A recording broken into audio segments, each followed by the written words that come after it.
என் நெஞ்சில் குடியிருக்கும் திருச்சி பகுதி மக்கள் உங்கள் அனைவருக்கும் என்னுடைய வணக்கம்.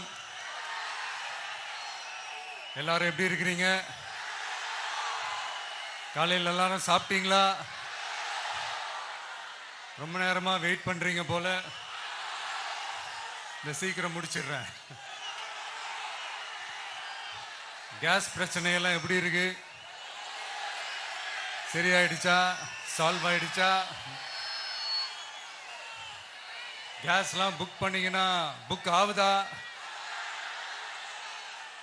இந்த கேஸ் பிரச்சனையினால எவ்வளவு பிரச்சனைகள், எவ்வளவு டீ கடைகள் மூடிட்டாங்க, எவ்வளவு ஹோட்டல்ஸ் மூடிட்டாங்க, இதனால எவ்வளவு கஷ்டங்கள், எவ்வளவு நஷ்டங்கள். அவங்களாச்சும் கொஞ்சம் உஷாரா இருந்திருந்தாங்கன்னா இந்த கேஸ் தட்டுப்பாடை கொஞ்சம் கண்ட்ரோல் பண்ணியிருக்கலாம். இவங்களாச்சும் கொஞ்சம் முன்னெச்சரிக்கையா இருந்திருந்தா அட்லீஸ்ட் நம்ம ஊர்லயாச்சும் இந்த கேஸ் தட்டுப்பாடை கொஞ்சம் கண்ட்ரோல் பண்ணியிருக்கலாம். இவங்க 2 பேரும் தான் இதுக்கு காரணம். ஆனா நம்ம ஸ்டாலின் சாரை கேட்டீங்கன்னா நமக்கு அதுக்கும் சம்பந்தமே இல்லையே அப்படின்பாரு. ஆனா அவர் வீட்டில் ஏதாவது ஒரு ரைடுனா, அவர் வீட்டில் ஏதாவது ஒரு பிரச்சனைனா டெல்லிக்கு பறந்து போயிட்டு வருவாரு. இந்த கேஸ் சிலிண்டர் பிரச்சனைக்கு கொஞ்சம் டெல்லிக்கு பறந்து போயிட்டு வரலாம்ல, கொஞ்சம் பிரயோஜனமாச்சு இருக்கும்ல. கேஸ் சிலிண்டருக்கு மானியமா 100 ரூபாய் தருவேன்னு சொன்னீங்களே, என்ன ஆச்சு? கரும்புக்கு ஆதார விலையா 4000 ரூபாய் தருவேன்னு சொன்னீங்களே, என்ன ஆச்சு? இந்த ரேஷன்ல சர்க்கரை 1 கிலோ எக்ஸ்ட்ரா தருவேன்னு சொன்னீங்களே, என்னாச்சு? ரேஷன்ல உளுந்தம்பருப்பு கொடுப்பேன்னு சொன்னீங்களே, என்னாச்சு? நானும் இது எத்தனை வாட்டி ரிப்பீட் பண்றதுன்னு எனக்கு தெரியல. நீட்டை ரத்து செய்வோம்னு சொன்னீங்களே, என்னாச்சு? ஸோ எதெல்லாம் அவரால் செய்ய முடியாதோ அதையெல்லாம் பொய் வாக்குறுதிகளாக கொடுத்து ஏமாத்துறது தான் இவருடைய வேலையே. இப்போ அடுத்த செட் ஆஃப் இந்த பொய் வாக்குறுதிகளை ரெடி பண்ணிட்டாரு. அதனால அவரை மாதிரி நாங்க பொய் வாக்குறுதிகள்லாம் கொடுக்க மாட்டோம். மக்களுடைய தேவைகள் என்னன்னு சரியா புரிஞ்சுக்கிட்டு அதுக்கு ஏற்ற மாதிரி தான் நாம செயல்படுவோம். 6 சிலிண்டர்கள் தாய்மார்களுக்கு கட்டணம் இல்லாம அன்னபூர்ணி சூப்பர் 6 திட்டம் சொன்ன மாதிரியே நிறைவேற்றுவோம். கல்யாணம் ஆகி போற நம்ம தங்கைகளுக்கு 1 பவுன் தங்கமும் பட்டு சேலையும் சொன்ன மாதிரியே கொடுப்போம். 60 வயசு வரைக்கும் இருக்கிற குடும்ப தலைவிகளுக்கு மாதந்தோறும் 2500 சொன்ன மாதிரியே கொடுப்போம். என்னுடைய அம்மா, அக்கா, தங்கைகள் எல்லாருமே தமிழ்நாட்டில் எந்த மூலையிலிருந்து எங்க வேணாலும், தமிழ்நாட்டுக்குள்ள எந்த பஸ்ல வேணாலும் ஃப்ரீயா சொன்ன மாதிரியே ஃப்ரீயா போகலாம். கல்வி, ரேஷன், மருத்துவம், குடிநீர், சாலை வசதி, பஸ் போக்குவரத்து, இந்த மாதிரி அடிப்படை விஷயங்கள்ல தான் எங்களுடைய முதல் கவனம் இருக்கும். நான் ஏற்கனவே சொன்னது மாதிரி நிறைய கவர்மெண்ட் ஸ்கூல்ல இந்த டாய்லெட் வசதிகள்லாம் சரியா இல்லை, அதை சரிப்படுத்தணும்னு சொன்னோம். உடனே இதெல்லாம் ஒரு பெரிய விஷயமா அப்படின்ட்டு சில அறிவாளிங்க கேட்டாங்க. அந்த அடிப்படை வசதிகள் இல்லாததுனால தான் ஒரு 12th ஸ்டாண்டர்ட் படிக்கிற பொண்ணு ஒரு அவசரத்துக்கு ஒரு காட்டு பக்கம் ஒதுங்கினாங்க. என்னாச்சு? இந்த உலகத்தை விட்டே போயிட்டாங்க. அதுக்கு என்ன காரணம்? இந்த மாதிரி அடிப்படை வசதிகள் இல்லாததான் காரணம். அதனால என்னுடைய தாய்மார்களே, உங்களுக்கு பாதுகாப்பு இல்லாத இந்த அடிப்படை வசதிகள் கூட செஞ்சு கொடுக்காத இந்த தீய சக்தி திமுக அரசை என்ன பண்ணலாம்? தூக்கி வீசி அறிவோமா? எதுக்கு இப்ப அங்க இங்க சுத்திக்கிட்டு நம்ம ஊருக்கே வருவோம், நம்ம திருச்சிக்கே வருவோம். இங்க ஒரு மந்திரி இருக்கிறாரு, நகராட்சி துறையில வேலை வாங்கி தரதா சொல்லி கோடிக்கணக்கான பணத்தை லஞ்சமா வாங்கிக்கிட்டு தகுதியானவங்களுக்கு எல்லாம் வேலை வாய்ப்பு கிடைக்காத அளவுக்கு பண்ணிருக்கிறாரு. இதெல்லாம் எவ்வளவு பெரிய ஒரு ஏமாத்து வேலை. அதனால நம்ம தம்பி தங்கைகளே, உங்களுக்கு இந்த வேலை வாய்ப்பை பறிச்ச இந்த ஸ்டாலின் சார் சர்க்காரை என்ன பண்ணலாம்? தூக்கி வீசி எறிவோமா? உங்களுக்கு இந்த பாதுகாப்பு இல்லாத, சட்டம் ஒழுங்கு சரியில்லாத இந்த தீய சக்தி திமுக அரசை என்ன பண்ணலாம்? தூக்கி வீசி எறிவோமா? நகராட்சி துறையில மட்டுமே 1000 கோடிக்கு மேல ஊழல்னா அப்ப மத்த துறையில எல்லாம் கொஞ்சம் கணக்கு போட்டு பாருங்க, தலையெல்லாம் சுத்தி போயிடும். நான் கொஞ்ச நாளைக்கு முன்னாடி சொல்லியிருந்தேன், இந்த ஸ்டாலின் சார் டாக்ஸ் அப்படின்ட்டு, இந்த ஜிஎஸ்டி மாதிரி எஸ்எஸ்டி, அதை பத்தி அவங்க வாயை திறக்கலைங்க. என்னமோ அவங்களே ஒத்துக்கிட்ட மாதிரி இருக்குது. ஆமா, இப்படி ஒரு டாக்ஸ் இருக்குது அப்படின்னு அவங்களே ஒத்துக்கிட்ட மாதிரி ஆயிடுச்சு.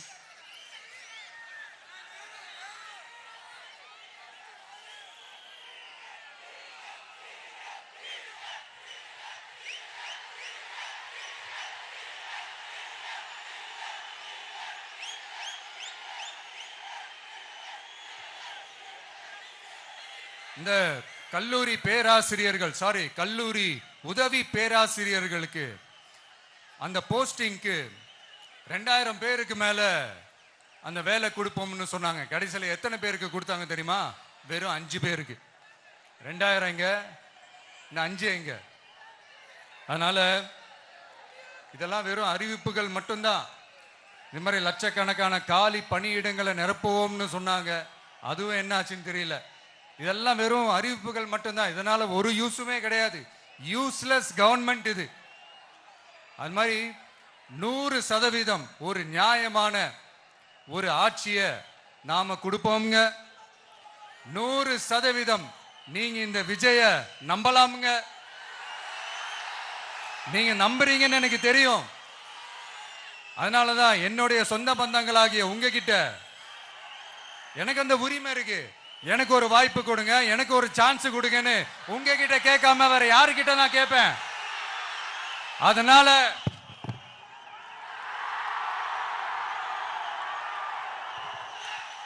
எனக்கு ஒரே ஒரு வாய்ப்பு கொடுங்க.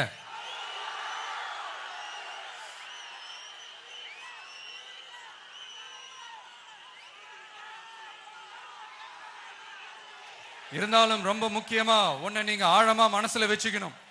இந்த எலெக்ஷன்ல திமுக ஏலத்தில் எடுத்திருக்கிற கல்லாப்பெட்டி கூட்டணியோட சேர்ந்து, அப்புறம் நாம ஏற்கனவே சொன்னோமே அந்த மற்றும் பலர் கூட்டணின்னு ஒண்ணு இருக்குல்ல, அவங்களோடும் கள்ள கூட்டணி போட்டுக்கிட்டு எல்லாரும் முன்னா சேர்ந்துக்கிட்டு நம்மள உங்க விஜய எப்படியெல்லாம் எதிர்க்கிறாங்கன்னு நான் சொல்லிதான் உங்களுக்கு தெரியணும்னு அவசியம் இல்லை. இந்த கரூர் நிகழ்ச்சி சூழ்ச்சின்னு பலர் சொல்றது மாதிரி நம்ம கடைசி படமான ஜனநாயகன், அதான் நம்ம மனசுக்கு நெருக்கமான உங்க எல்லாரோடும் நமக்கு இருக்கிற பூர்வ ஜென்ம பந்தத்தை இன்னமும் எங்க இறுக்கமா மாத்திடுமோன்னு, எங்க அது இந்த தேர்தலில் நமக்கு மிகப்பெரிய ஆயுதமா மாறிடுமோன்னு ஒரு கூட்டு சூழ்ச்சி, அதோட இன்னும் பல பல சூழ்ச்சிகள். அதனால உங்க மகன், உங்க அண்ணன், உங்க தம்பி, உங்க விஜய் கேட்கிறேன், உங்களுக்காக நீதி கேட்க வந்த எனக்கும் சேர்த்துதான் நீதி வேண்டும். அவங்க கொள்ளையடிக்க இதுவரைக்கும் எப்படி உங்களை ஏமாத்திட்டு இருக்காங்க தெரியுமா? இந்த காங்கிரஸ்ல இருக்கிற சிலரை கையில பணப்பையில போட்டுக்கிட்டு சிறுபான்மை மக்களை ஏமாத்த ஒரு நேரடி பாதி கதர் கூட்டணி, அப்புறம் இந்த மற்றும் பலர் கூட்டணின்னு ஒண்ணு இருக்குல்ல, அதோட டெல்லி ஓனரோட ஒரு கொள்ளைப்புற கள்ள கூட்டணி, அதாவது பாதி காவி கூட்டணி. கொள்கைன்னு ஏமாத்துறாங்க. அதனால இந்த திமுகவையும் நம்பாதீங்க, இந்த பாஜகவையும் நம்பாதீங்க. 2 பேரும் வேற வேற கூட்டணி எல்லாம் கிடையாது, ஒரே கூட்டணி தான். 2 பேரையும் நம்பாதீங்க. இதுல எந்த டவுட்டும் உங்களுக்கு வேணாம். நீங்க திமுகவுக்கு ஓட்டு போட்டாலும் சரி, அந்த மற்றும் பலருக்கு நீங்க ஓட்டு போட்டாலும் சரி, நீங்க யாருக்கு ஓட்டு போடுறதுக்கு சமம்னு நீங்களே புரிஞ்சுக்கோங்க. அதனால இந்த வரப்போற தேர்தலில் டிவிகேக்கு உங்க சப்போர்ட்டை கொடுங்க. இன்னும் பல வருஷத்துக்கு தமிழ்நாடு சூப்பரா இருக்கும். அப்புறம் நான் ஒரு விஷயத்தை திருப்பி ரிப்பீட் பண்றேன்னு சொல்லி யாரும் தவறா எடுத்துக்க வேணாம், ஏன்னா அது என்னுடைய கடமை. ஒவ்வொரு ஊருக்கும் போய் அதை நான் ரிப்பீட் பண்ண சொல்லியே ஆகணும். ஏப்ரல் 23ஆம் தேதி சும்மா காலங்காத்தால பக்காவா ரெடி ஆயிட்டு ஓட்டர் ஐடி கார்டை கையில எடுத்துக்கிட்டு முதல்ல பூத்துல போய் நின்னு அந்த விசில் சின்னத்துக்கு நேரா இருக்கிற அந்த பட்டனை ஒரு அழுத்துங்க. உங்க வீட்டுல இருக்கிற ஒவ்வொருத்தரையும் அழைச்சிட்டு போங்க. சப்போஸ் வெளியூர்ல இருந்து இங்க திருச்சியில இருக்கீங்கன்னா என்னடா ஊருக்கு போய் ஓட்டு போடணுமேன்ட்டு அசால்ட்டா விட்டுறாதீங்க. இப்பவே அட்வான்ஸ் அவங்களுடைய டிக்கெட்டை புக் பண்ணுங்க. இது ஒரு தலைமுறைக்கான ஒரு தேர்தல், உங்களுக்கான தேர்தல். எவ்வளவு பெரிய வசதியான வாழ்க்கையா இருந்தாலும் எல்லாத்தையும் உதறி தள்ளிட்டு உங்களுக்காக மட்டுமே வந்திருக்கிறேன். உங்களுக்காக நன்றி கடன் செலுத்துறதுக்காக மட்டுமே வந்திருக்கிறேன். அத்தனை வழிகளையும் தாங்கிக்கிட்டு உங்களுக்காக மட்டுமே வந்திருக்கிறேன். ஒரு நாளும் பொய் சொல்லி உங்களை நான் ஏமாத்த மாட்டேன். இந்த 4 முனை போட்டி 40 முனை போட்டின்னு எத்தனை முனை போட்டின்னு வந்தாலும் இங்க 2 முனை போட்டி மட்டும்தான். ஒன்னு டிவிகே, இன்னொன்னு டிஎம்கே. மக்கள் விரோத ஆட்சி நடத்துற ஸ்டாலின் சார் வேணுமா, மக்களை நேசிக்கிற விஜய் வேணுமா? அவ்வளவுதான் இந்த தேர்தலே. அதனால உங்க விஜய்க்கு, உங்க அண்ணனுக்கு, உங்க தம்பிக்கு, உங்க பிள்ளைக்கு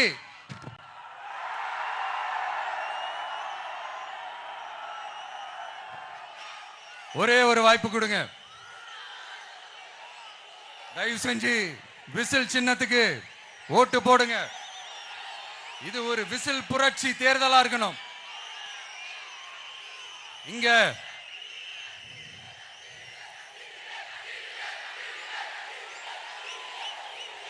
தேங்க்யூ. இங்க திருச்சி இந்த எல்லா தொகுதியிலும் நம்மளுடைய நண்பர்களை, நம்மளுடைய தோழர்களை வேட்பாளர்களா அன்னைக்கு அறிவிச்சேன், நான் நிப்பாட்டி இருக்கேன்.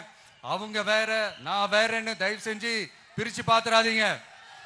அவங்க எல்லாரையும் வெற்றி பெற செய்யணும்னு உங்க எல்லாரையும் தாழ்மையுடன் நான் கேட்டுக்கிறேன். நான் தன்னந்தனியாளு, நீ ஏளனமா பாரு. கொஞ்சம் நவுந்தனா இங்க 8 கோடி பேரு. மிரல போது ஸ்டேட்டு எங்க விசில் சத்தம் கேட்டு. நல்லவங்க வாழ நீ விசில் கடி ஓட்ட. கடைசி நம்பிக்கை மக்களை தேடி வருது. அதை இறுக்கி புடிச்சு ஒரு வரலாறு எழுது. உங்க விஜய் நான் வர. விசில் அடிக்க ரெடியா?